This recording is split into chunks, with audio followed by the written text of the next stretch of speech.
అందరికీ నమస్కారం. నేను డాక్టర్ ప్రియదర్శిని. సో, ఈరోజు మనము గురు అతిచారం వల్ల ఏ రాశికి ఎలా ఉంటుంది? ఏ ఇబ్బందులు కలుగుతుంది? ఉపయోగాలు కలుగుతాయి? ఇవన్నీ మనం తెలుసుకుందాం. ఓకే. సో, ఇప్పుడేంటంటే యాక్చువల్‌గా గురువు ప్రతిసారి ఒక సంవత్సరం అంటే 365 రోజులు ఒక రాశిలో ఉంటాడనమాట.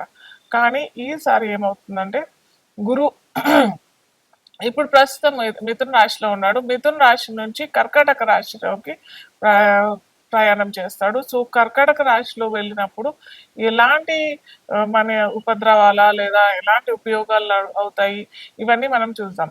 కాకపోతే దేశగోచారం మనం చూసినట్టయితే ఎక్కువగా గురువు అతిచారం అయినా కానీ లేకపోతే గురువు వక్రి అయినా కానీ శని వక్రి అయినా కానీ ఇది ఏంటంటే ఎక్కువ దేశగోచారంపై ఇంపాక్ట్ ఎక్కువగా ఉంటుంది.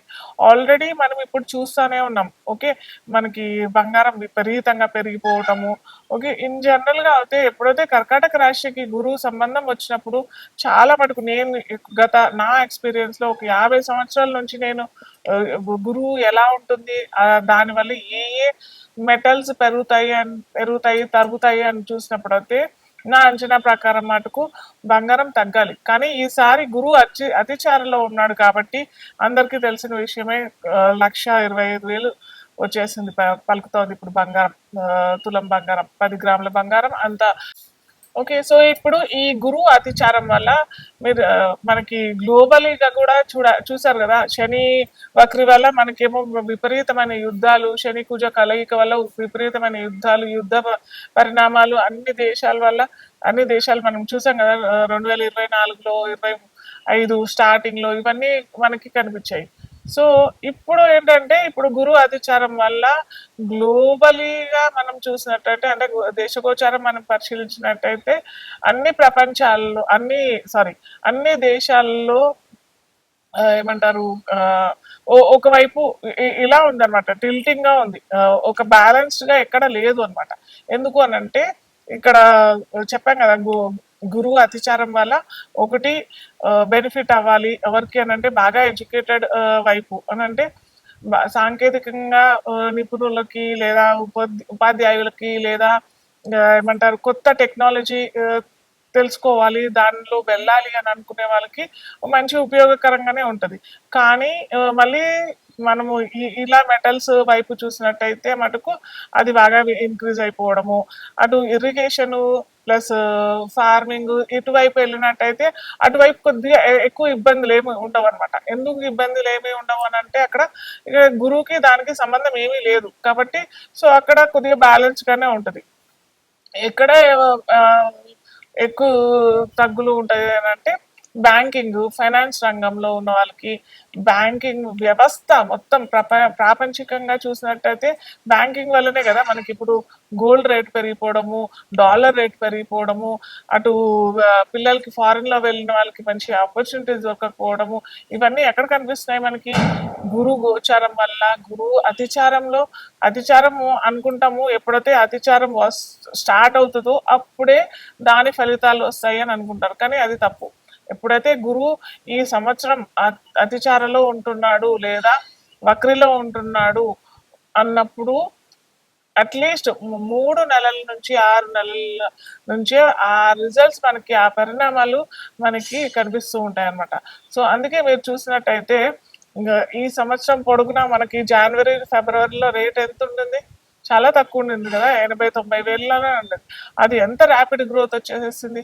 సో ఏదైనా క్విక్‌గా అయిపోతాయి అన్నమాట. ఏదైనా అటు ఇండస్ట్రియలైజేషన్ అయినా కానీ గ్లోబల్ వార్మింగ్ కూడా మీరు చూసినట్టయితే చాలా మందికి విపరీతమైన ఏమంటారు రోగ పరిణామాలు వేరే కంట్రీస్, మన దేశంలో అంత లేదు. ఎందుకంటే కర్మభూమి మన భూమి కాబట్టి కర్మతో పూనుకున్నది కాబట్టి గురువు శని ఎక్కువ ఫలితాలు మన ఫలితాలు అని చెప్పలేము కానీ దుష్ఫలితాలు మన దేశ గోచారానికి అంటపట్టం అనమాట. కానీ అది వేరే వేరే కంట్రీస్ మనం చూసినట్టయితే ఎన్ని దేశాలు కొట్టుకుపోతున్నాయి యాక్చువల్గా. అటు శ్రీలంక చూసినా కానీ అటు పాకిస్తాన్ చూసినా కానీ ఎన్ని దేశాలకి ఇవన్నీ విపరీతమైన పరిణామాలు, అటు ఈకానమీ డెవలప్మెంట్ లేకుండా ఉండడము, అక్కడ ఉన్న ప్రజలకి తిండికి కూడా గతి లేకుండా ఉన్నారు. సో, ఇదంతా ఏంటంటే గ్లోబల్ వార్మింగ్ అనే చెప్పొచ్చు మనకి. ఇది ఒక పరిణామం అయితే, మనం ఇండివిడ్యుయల్‌గా చూసుకున్నట్టయితే ఇండివిడ్యువల్ అంటే ఒక్కొక్క ఆహ్, జాతకం ఇండివిడ్యువల్‌గా జాతకం పరిశీలించినప్పుడైతే ఒక్కొక్క రాశి వాళ్ళకి ఏ విధంగా ఇంపాక్ట్ అవుతదనేసేసి మనం చూస్తూ ఉంటామనమాట. సో, ఇక్కడ ఇంకొకటి ముఖ్యమైన గమనిక ఏంటంటే, గురువు అతిచారలో ఏ రాశిలోకెళ్తున్నాడు? గురువు అతిచారలో మనకి కర్కాటక రాశిలోకెళ్తున్నాడు. కర్కాటక రాశి ఏంటంటే యాక్చువల్‌గా ధనురాశి, మీనరాశి గురువుకి సొంత ఇల్లు. కర్కాటక రాశి అంటే ఏంటంటే ప్రోటోకాల్ ఆఫీస్ లాగా అన్నమాట. సో, ఇక్కడ ఆఫీస్‌లో తను వ్యాపకత్వం అంటే ఎక్స్‌పాన్షన్ లెవెల్ అన్‌కంట్రోలబుల్‌గా ఉంటది. సో, అలాగే దాని రిజల్ట్స్ కూడా అన్‌కంట్రోలబుల్‌గానే ఉంటాయి. సో, అదే విధంగా మనకిప్పుడు మొత్తం ప్రపంచంలోని అన్ని దేశాల వాళ్ళు ఫేస్ చేస్తున్నారనమాట. సో, ఏదైనా బాగా బ్యాంకింగ్ వ్యవస్థ అయినా గానీ, ఫైనాన్షియల్ వ్యవస్థ అయినా గానీ, చక్కగా డిసిప్లిన్డ్‌గా చేసుకునే దేశాలకి మటుకు ఎటువంటి ఇబ్బంది లేదు.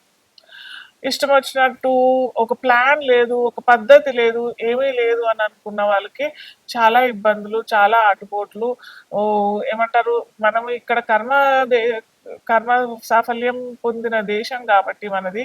సో, ఇక్కడ మనకి దాని అనుసారంగా మనము నడుచుకుంటూ ఉంటాం కాబట్టి ఎందుకంటే అందరూ నడుస్తున్నారు అనంటే అది కాదు. అట్‌లీస్ట్ మాక్సిమం 50% అబోవ్ ఇక్కడ మన జనాభా చూసినట్టయితే అదేమంటారు కర్మ సాఫల్యం ప్రకారమే నడుచుకుంటూ ఉంటాం కాబట్టి మనకి ఏ ఇబ్బంది రాదు.